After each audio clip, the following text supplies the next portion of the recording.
கோளும் ஒன்றாய் காண அங்கு கற்பகம் என்னும் கடவுளின் மெய்யில்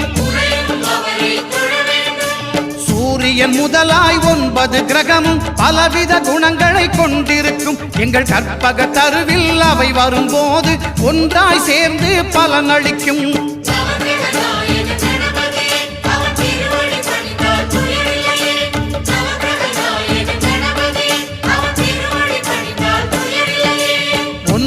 கோளும் ஒன்றாய் காண